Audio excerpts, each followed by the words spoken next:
Bismillahirrahmanirrahim. Assalamu alaikum 10th class. I hope you all are good.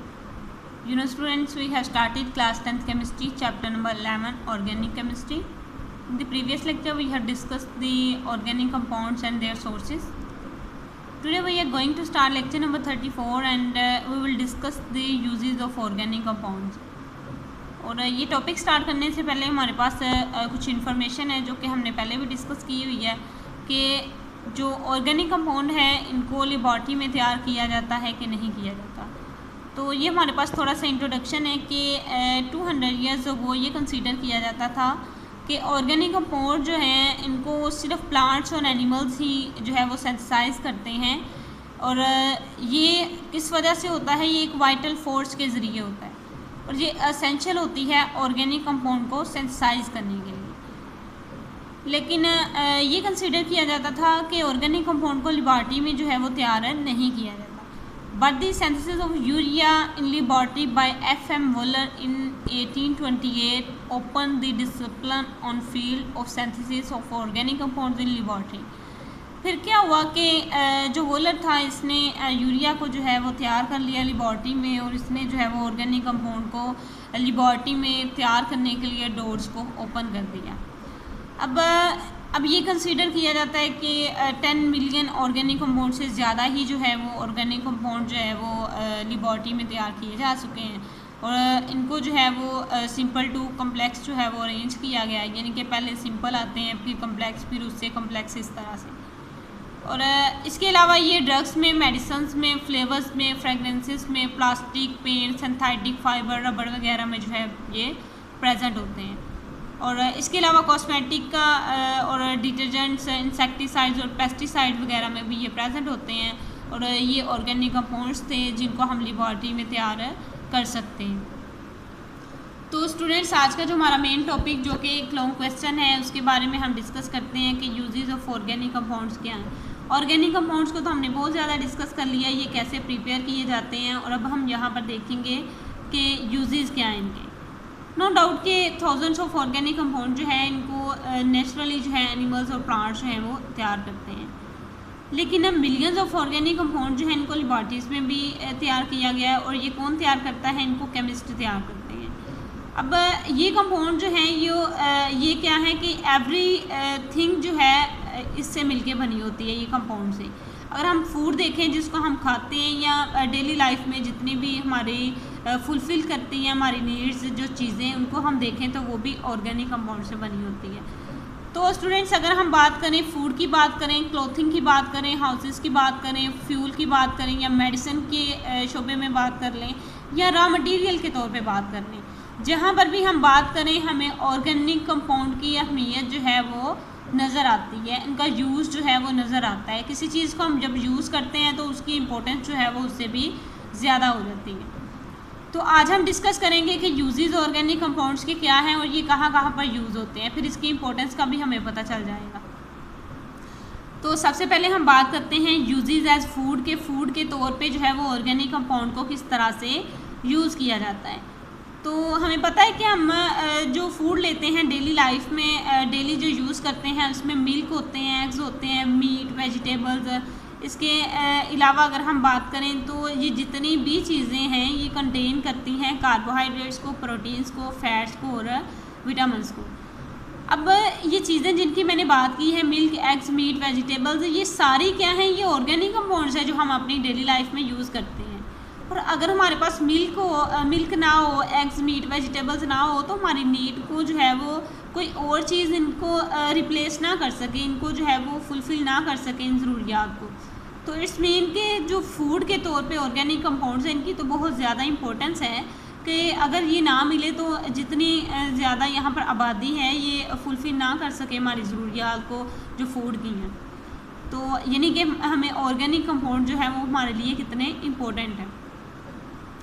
तो next है हमारे पास uses of clothing. तो जहाँ पर फूड की बात होती है वहाँ पर क्लॉथिंग जो है उनकी कम बात नहीं की जाती कि जितनी फूड हमारे लिए ज़रूरी है उससे उसी तरह जो है वो क्लॉथिंग भी हमारे लिए बहुत ज़्यादा ज़रूरी है। जो लोग जो हैं वो अपने जिस्म को कवर करने के लिए अपने रूम में बहुत जगह पर जो है ये कपड़ों का इस्तेमाल जो है वो किया जाता है। अगर हम देखें जितने भी टाइप की क्लॉथिंग है हम पहनते हैं या बेडशीट के तौर पे यूज़ करते हैं, वो नेचुरल फाइबर्स और सिंथेटिक फाइबर से मिलके बनी होती हैं। नेचुरल फाइबर में हमारे पास कॉटन, सिल्क, वूल वगैरह आ जाते हैं और सिंथेटिक फाइबर में नायलॉन, डेक्टोन और एक्राइलिक आ जाते हैं। अब जितने भी ऑर्गेनिक कंपाउंड हैं या तो वो नेचुरल क्लॉथिंग में जो यूज़ होते हैं या तो वो नेचुरल फाइबर या सिंथेटिक फाइबर से मिलके बने होते हैं। तो अगर हम देखें तो ये जो ऑर्गेनिक कंपाउंड्स हैं ये क्लॉथिंग के तौर पे कितना ज़्यादा इंपॉर्टेंट रोल प्ले कर रहे हैं, यानी कि फूड के तौर पे, क्लॉथिंग के तौर पे। तो हमने यहाँ पर इसकी इंपॉर्टेंस देख ली कि ना तो क्लॉथ के बगैर हम रह सकते हैं, ना ही फूड के बगैर रह सकते हैं। तो ऑर्गेनिक कंपाउंड की हमारे लिए कितनी ज़्यादा इंपॉर्टेंस है।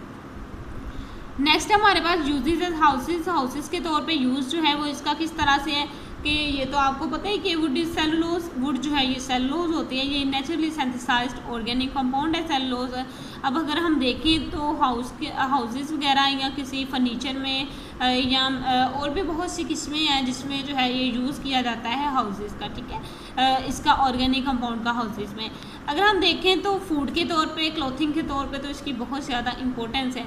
और हाउसेस में या फर्नीचर में या किसी और चीज़ में देखें वुड की इंपॉर्टेंस को, तो इससे भी हम डिने नहीं कर सकते क्योंकि ये यहाँ पर भी बहुत ज़्यादा इंपॉर्टेंट रोल जो है वो प्ले करते हैं। तो वुड जो है हमारे लिए बहुत इंपॉर्टेंट है। आपने देखा कि हम अपने घर में जो है वो कितनी ज़्यादा चीज़ें जो है वो हमारी वुड की बनी हुई है, फर्नीचर सारा बना हुआ है। इसके अलावा जो मोस्टली जो छतें वगैरह बनाई जाती हैं या घरों में जो वुड का काम किया जाता है, और बहुत सारी और भी चीज़ें जैसे पेपर मेकिंग में या जो है वो और भी बहुत सी चीज़ें हैं जिसमें वुड का जो है वो यूज़ किया जाता है। अब अगर हमारे पास वुड नहीं होगी तो कितनी ज़्यादा चीज़ें जो है वो हम इससे नहीं बना पाएंगे और कोई और चीज़ जो है वो वुड की जगह नहीं ले सकती।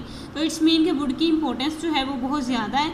और वुड क्या है हमारे पास एक सेलुलोज से बना हुआ है। सेलुलोज जो है वो ऑर्गेनिक कंपाउंड है। तो ऑर्गेनिक कंपाउंड के जो यूज़ है यहाँ पर वाज़ह हो जाता है।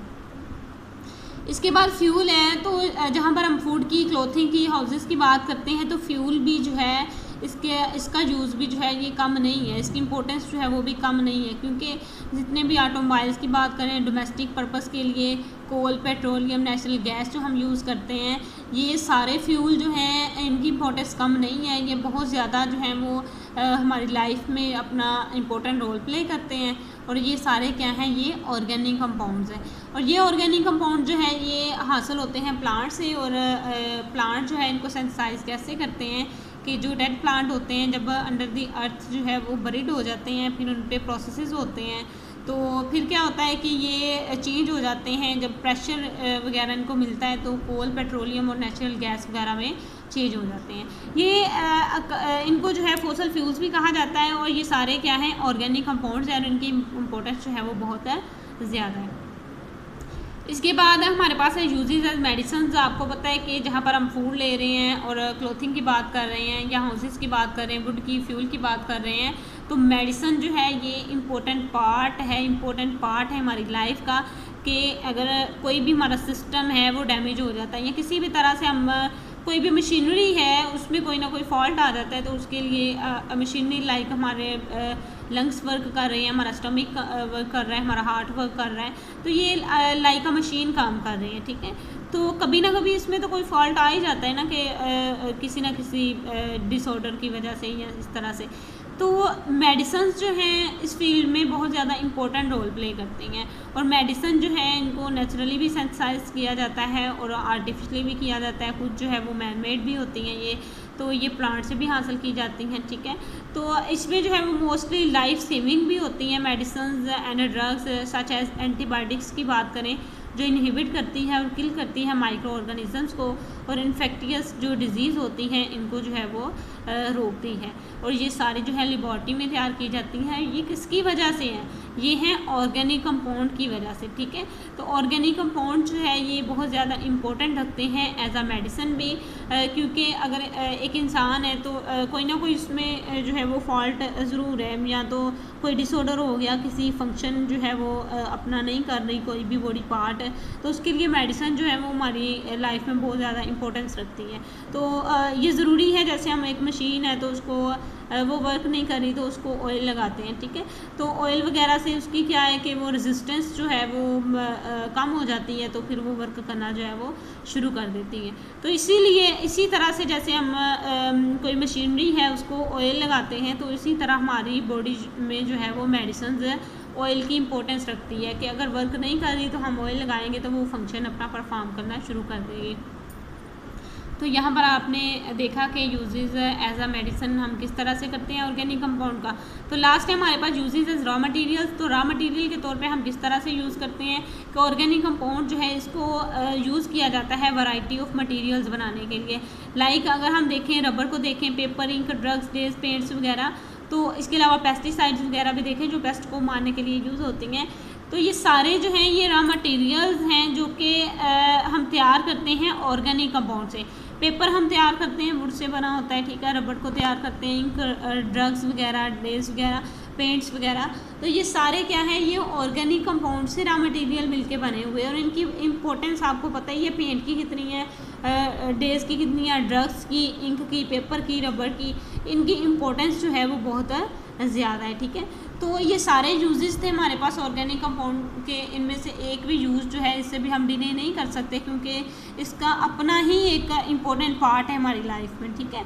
तो ये सारे आपने अच्छे से करने हैं, और ये आपका लॉन्ग क्वेश्चन है, आपके मोस्टली एग्जाम्स में ये पूछा जाता है। इसके अलावा आपने करना क्या है जी, ये आपके पास 11.3 टेस्ट योर सेल्फ है।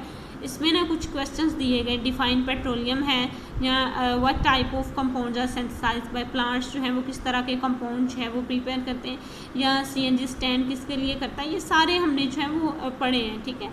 आपने क्या करना है कि इनको नोट कर लेना अपनी नोटबुक पे, और अच्छे से नोट करना है, डेट मेंशन करनी है, और ये सारे जो है वो लर्न कर लेने। इसके अलावा ये लॉन्ग क्वेश्चन करना है, और सिंथेसिस इन लेबॉरेटरी जो हमने किया ऑर्गेनिक कंपाउंड को, इसको आपने जो है वो रीड करना है। इसमें से कुछ MCQ बनते हैं वो आपने कर लेने, ठीक है। तो ये था हमारा आज का लेक्चर। आई होप कि आप इसको अंडरस्टैंड करेंगे और इसको लर्न करेंगे। Thank you so much for listening me carefully. Take care students. अल्लाह हाफिज़।